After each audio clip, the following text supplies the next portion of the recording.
नमस्ते, मेरा नाम है उत्कर्ष और आप देखना शुरू कर चुके हैं सुलभ भारत। सेम सेक्स मैरिज को लेकर सुप्रीम कोर्ट का ऐतिहासिक फैसला आ चुका है। लंबे समय से इस मुद्दे को लेकर देश और समाज में कई तरीके की बहस चल रही थी। समय समय पर इसको लेकर के कई धरना प्रदर्शन भी हुए। आखिरकार इस पूरे मुद्दे पर पूर्ण विराम लगाते हुए सुप्रीम कोर्ट ने अपना फैसला सुना दिया है। आपको बता दें कि समलैंगिक जोड़ों को विवाह का अधिकार देने से सुप्रीम कोर्ट ने इनकार करते हुए इसका फैसला देश की विधायिका के हवाले कर दिया है। यानी अब भारत में सेम सेक्स मैरिज मान्य होगा या अमान्य, इसका फैसला देश की संसद को करना होगा। सुप्रीम कोर्ट के मुख्य न्यायाधीश डी.वाई. चंद्रचूड़ की अध्यक्षता वाली पीठ ने समलैंगिक विवाह को मान्यता देने के अधिकार के सवाल पर यह फैसला सुनाया। कोर्ट ने कहा कि इस मामले में वह कोई कानून नहीं बना सकती।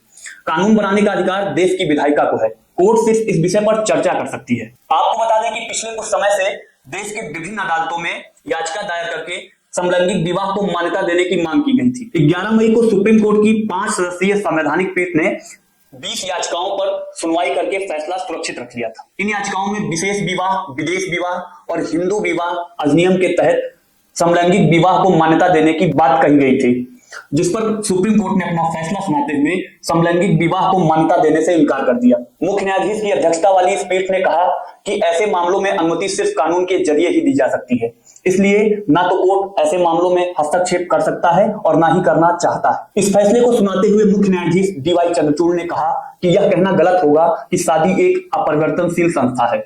अगर स्पेशल मैरिज एक्ट को समाप्त कर दिया गया तो ये देश को आजादी की पहले वाली स्थितियों में ले जाकर खड़ा कर देगा। हालांकि स्पेशल मैरिज एक्ट में परिवर्तन करना या ना करना ये सब सरकार के हाथ में है और कोर्ट को विधायिका के मामलों में हस्तक्षेप करने से सावधान रहना चाहिए।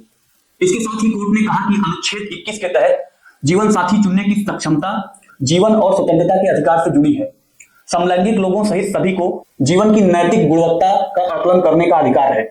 मुख्य न्यायाधीश डी.वाई. चंद्रचूड़ ने सरकार को कानून बनाने का निर्देश देते हुए कहा कि समलैंगिक लोगों को हर तरीके की चीजें मुहैया कराई जानी चाहिए। समलैंगिक लोगों को भी आम लोगों की तरह प्राकृतिक जीवन जीने का अधिकार है, इसलिए इंटरसेक्स बच्चों के साथ किसी भी तरीके की जोर जबरदस्ती नहीं होनी चाहिए। इसके साथ ही शीर्ष अदालत ने गोद लेने के अधिकार का जिक्र करते हुए कहा, बच्चों को गोद लेने का अधिकार सभी के लिए समान है, यानी कि समलैंगिक लोग भी बच्चों को गोद ले सकते हैं या कोई अविवाहित भी बच्चों को गोद ले सकता है।